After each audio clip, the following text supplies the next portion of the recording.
Let's get into one of those potential issues here. Now, this is a very interesting issue. Here's the headline as Channel 10 talked about it.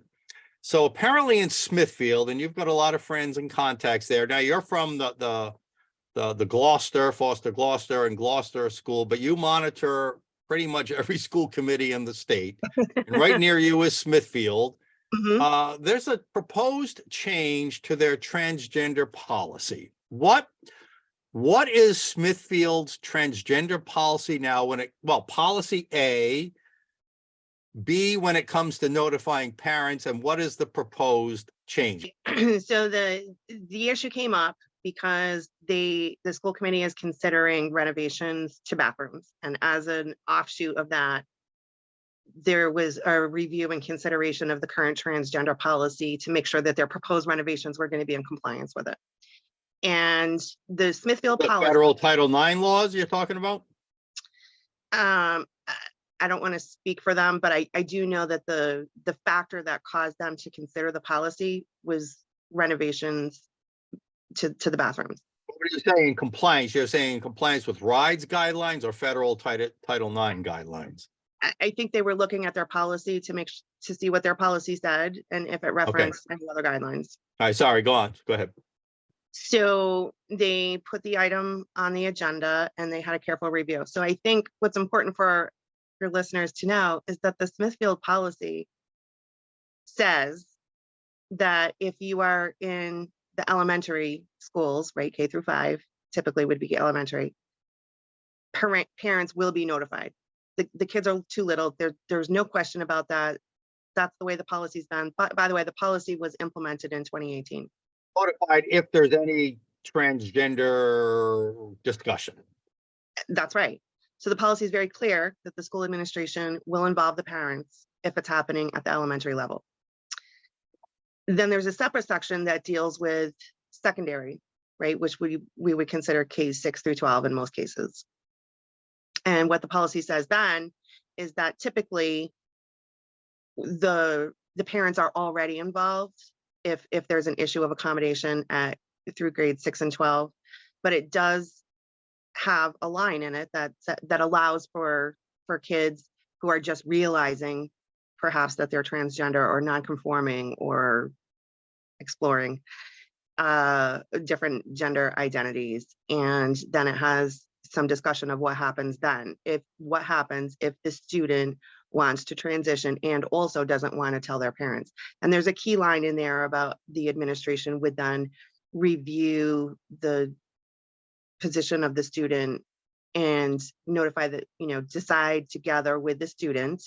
This is the school administration deciding with the student to what degree, if any, there would be parental involvement in that transition plan. Or a danger, right, to the kid, somehow implying that parental involvement could be dangerous to a child. That's true. So, but the policy doesn't automatically say the school doesn't have to notify the parents. That's not what it says. It allows for that. But the way the policy is written right now, it leaves some room for doubt. It does leave open the possibility. We know what the modus operandi is of these school officials right now, that they see parents as the bad guys in large part. So I would push back on that a little bit. I think there are a lot of great school administrators, and I don't think that everybody is captured. When I talk to different superintendents and different teachers across the state, there are many that don't believe it's okay to keep a secret from a parent. And of course, the guiding thing would be what the policy says, right? And that's, I think, the issue here. So in Smithfield, it's not, they don't necessarily exclude parents. They don't necessarily inform them in secondary. They do in elementary. What is the proposed change? So there were a number of proposed changes. One of them was removing the phrase, if any, to make it clearer that the school would always involve the parents at some level in every case. And then I think there was an additional line. I can't remember exactly what it said. And that's what they were discussing at the April 17th meeting. And so that caused a little bit of some consternation. I think, there was some media present. The Valley Breeze, Uprise Rhode Island, both wrote articles about their perception of what happened during that meeting, and that's kind of where you got the community fired up, so to speak, for the May 1st meeting. Which Where then did these proposed changes come from? Were they inspired by parents from the floor, from the audience? Were they inspired by school committee members, somebody in administration? And why? Do you know how this all came about? So there's been a shift in the Smithfield School Committee. There were 3 new people on the Smithfield School Committee that were looking at the 2018 policy. And I think it would be fair to say that the Smithfield School Committee is marginally a little bit more conservative than the political makeup of it back in 2018.